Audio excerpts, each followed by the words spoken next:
아까 연습할 때는 잘 안 되는데 했는데 역시 주님이 여기 계시기에 또 주님이 보고 계시기 때문에 주님 앞에서 반석을 걷듯 노래를 잘 담대하게 하셔서 참 감사드립니다.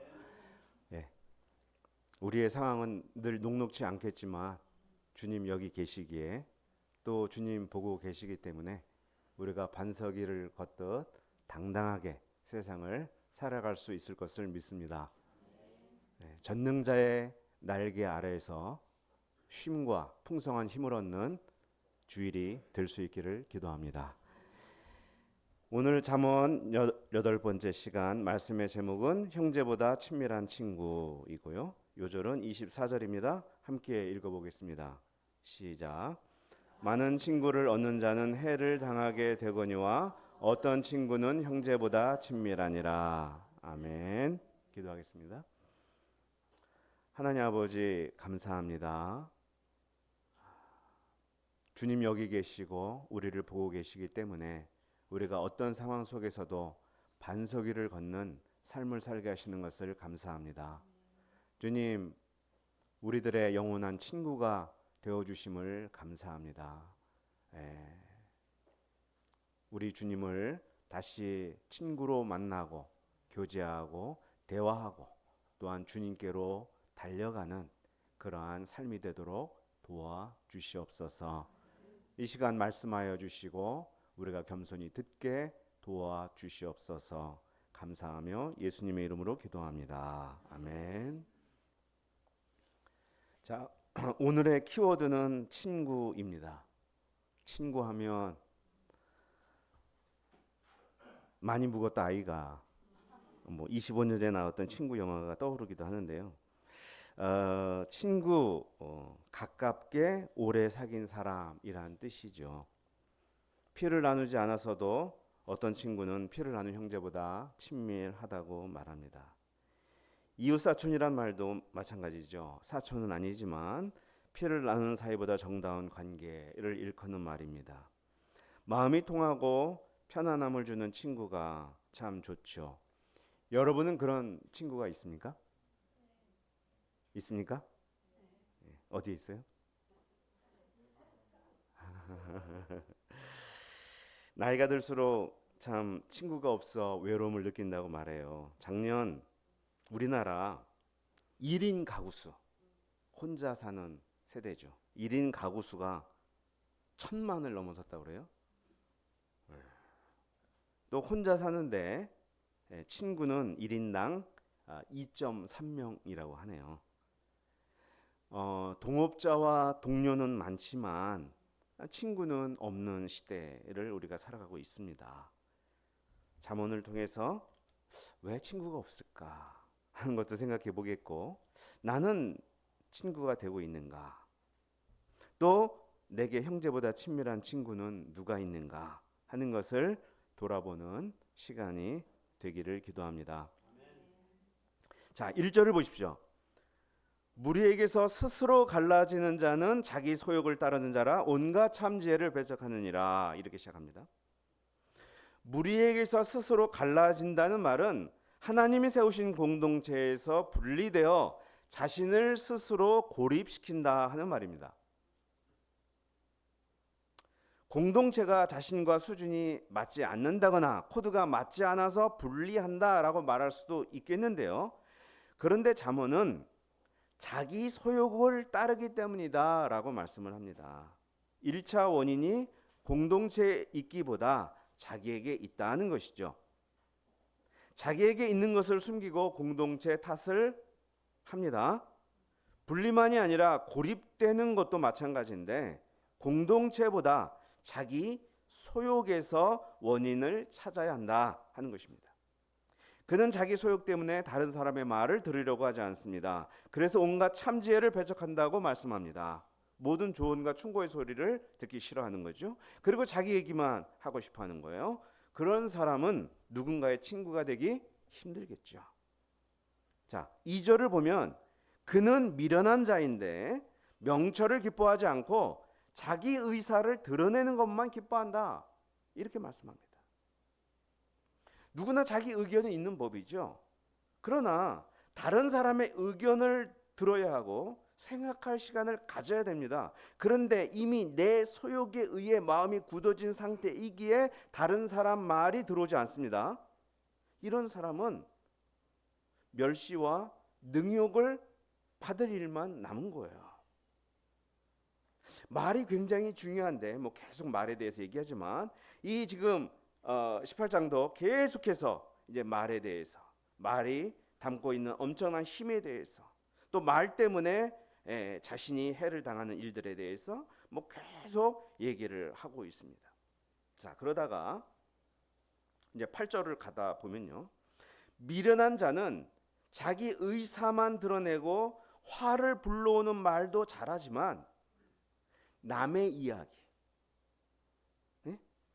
뒷말, 뒷담화, 그거 참 잘해요. 이 8절 말씀에 보면은 남의 말하기를 좋아하는 자라고 나오죠. 가십을 좋아해요. 남 뒷말하는 것으로 안주 삼는다, 뭐 그런 말도 하는데요.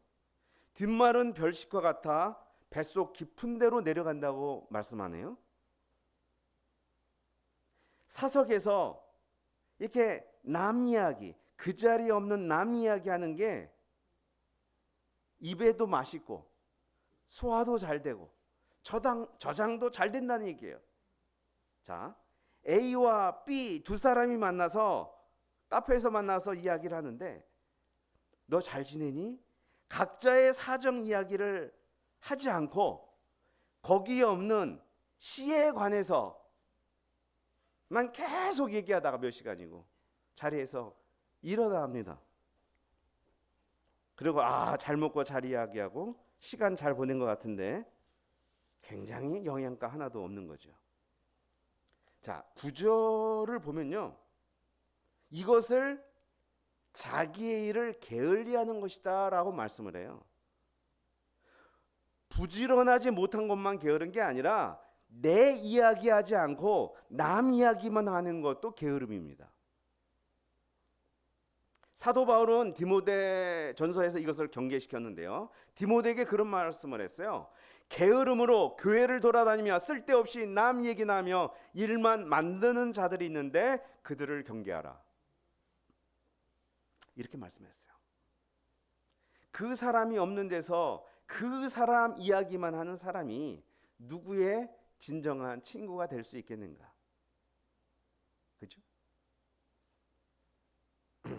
자, 이렇게 친구가 되기 힘든 미련한 자를 말하다가 잠언 기자는 갑자기 내용을 전환을 해요. 10절 말씀을 다 함께 읽어보겠습니다. 시작.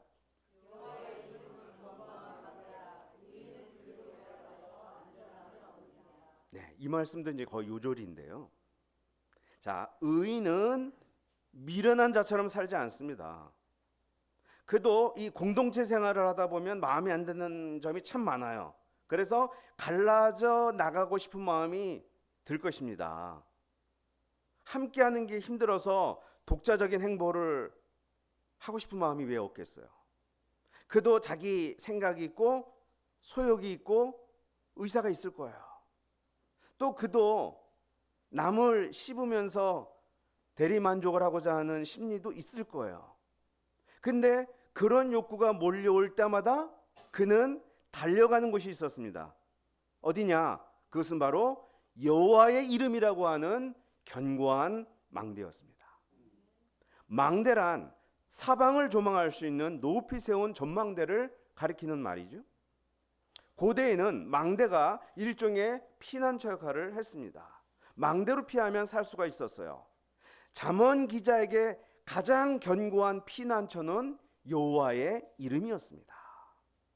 여호와의 이름이란 하나님의 길, 하나님의 법도, 하나님의 권세, 하나님의 성품이란 의미를 담고 있습니다.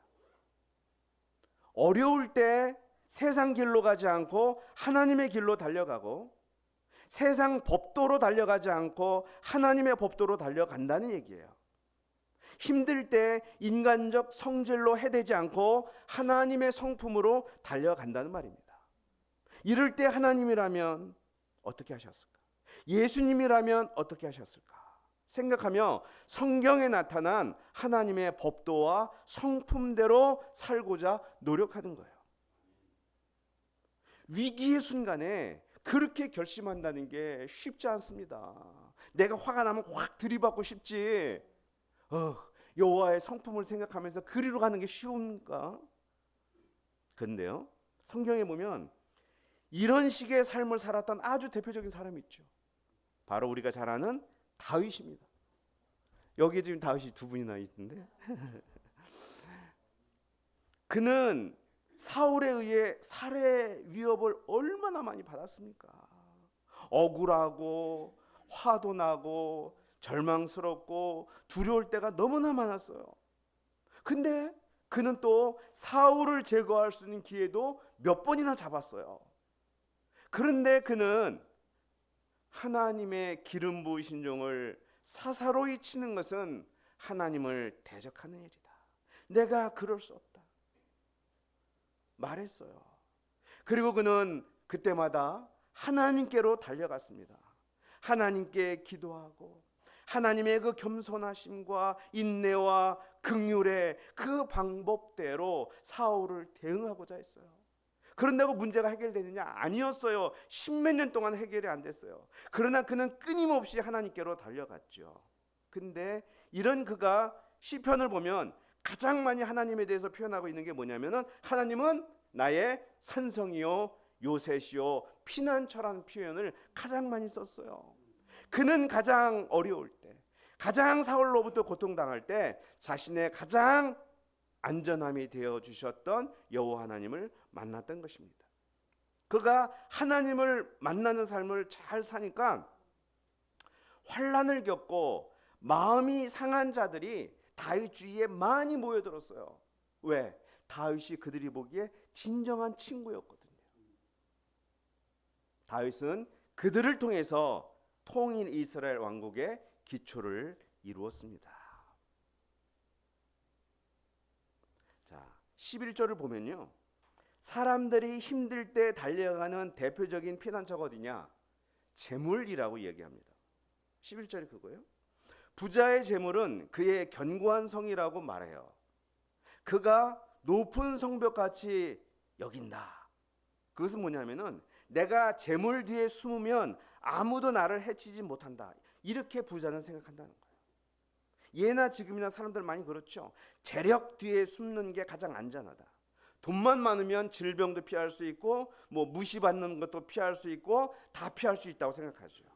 그런데 그런 생각을 성경은 교만하다 이렇게 말해요.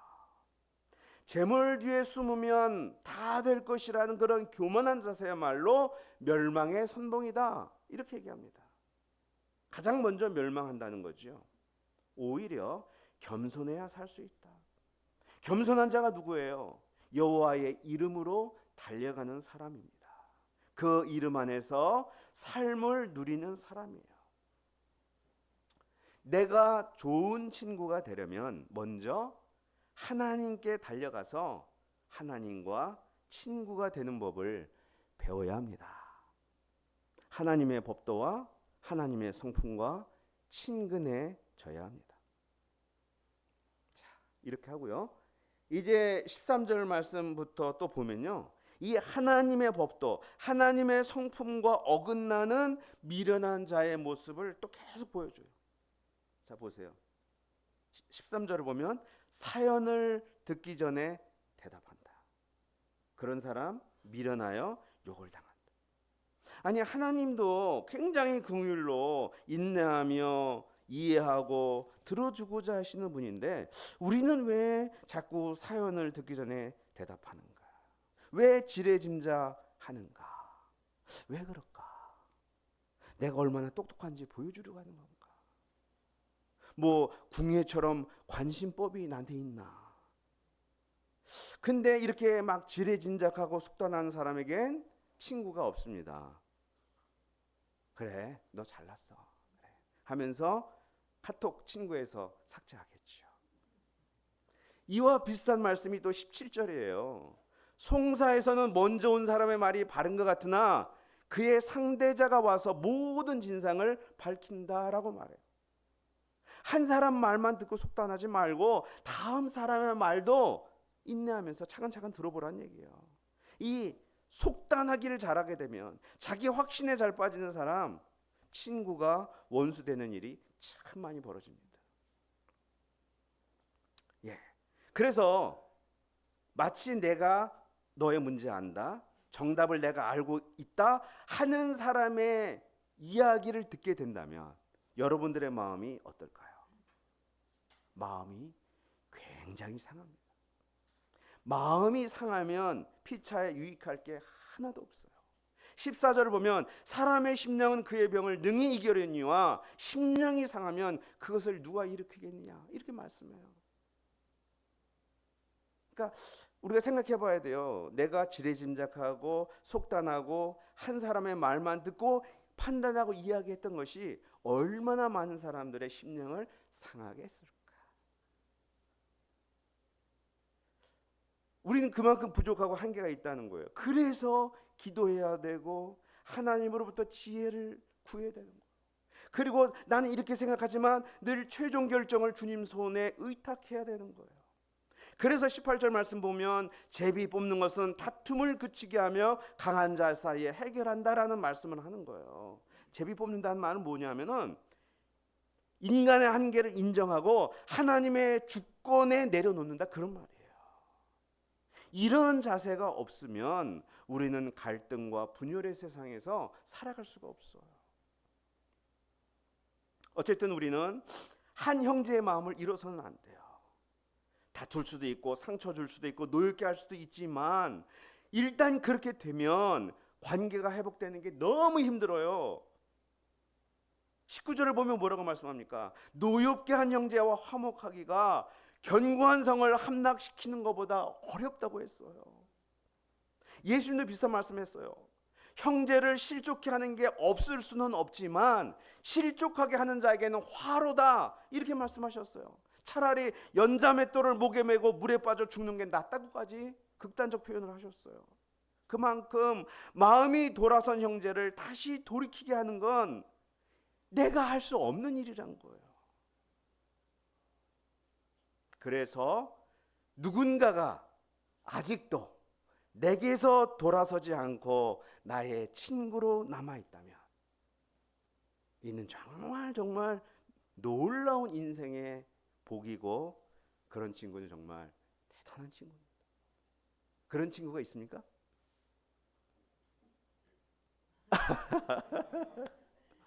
예, 그래서 이어지는 말씀이 22절이에요. 아내를 얻는 자는 복을 얻고 여호와께 은총을 받는 자니라. 대표적인 친구가 누구냐? 바로 아내예요. 아내는 오랫동안 함께한 친구 중에 친구입니다. 내가 듣기보다 내 의사만 드러내기를 기뻐했어도 받아준 사람이 아내죠.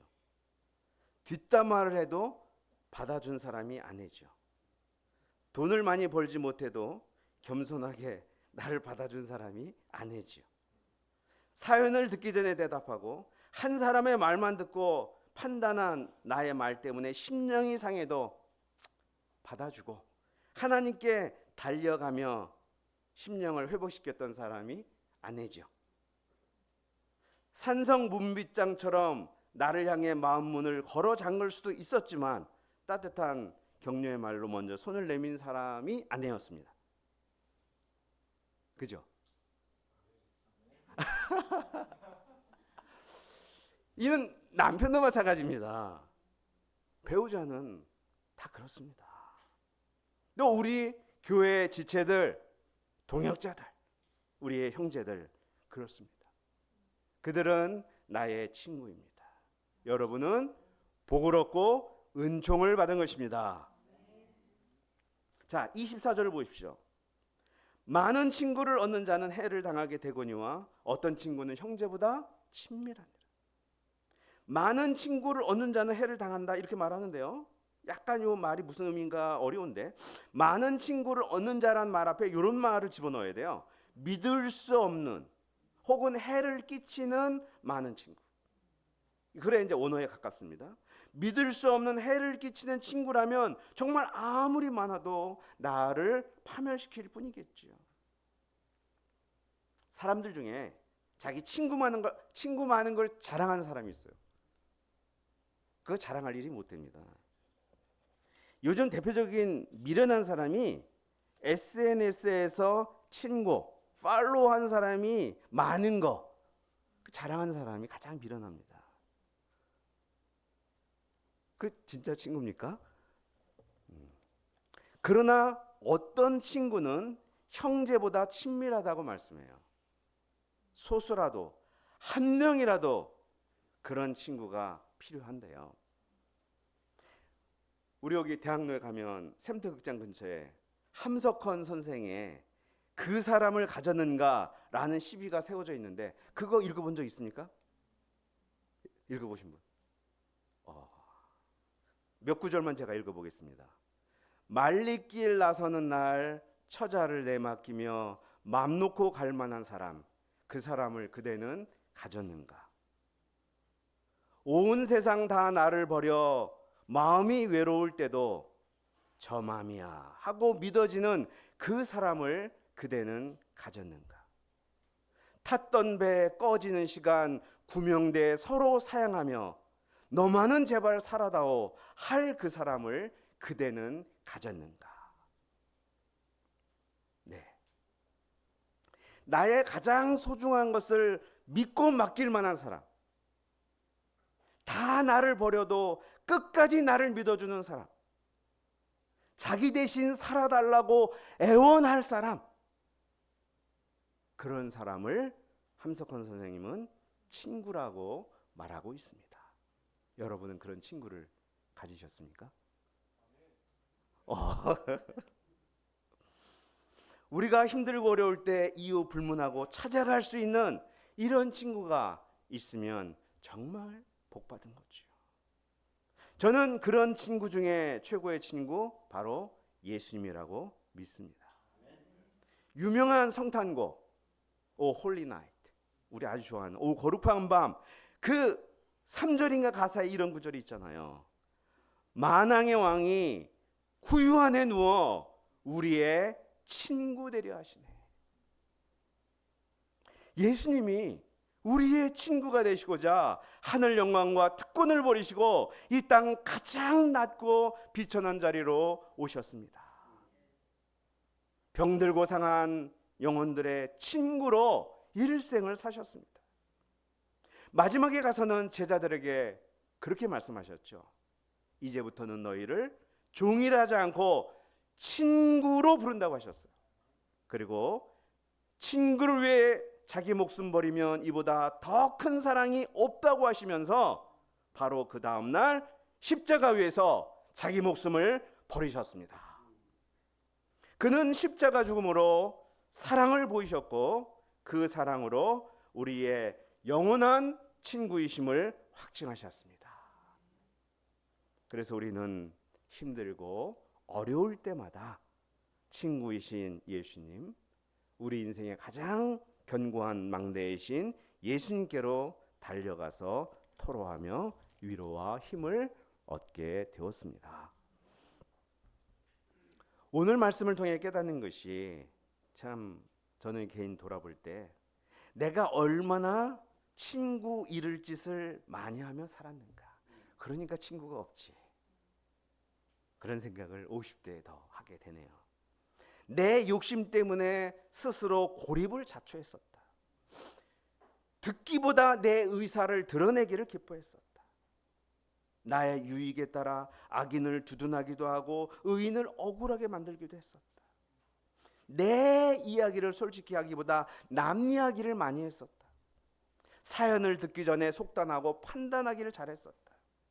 경우에 합당하지 않은 말을 해 형제를 노엽게 하기를 잘했었다.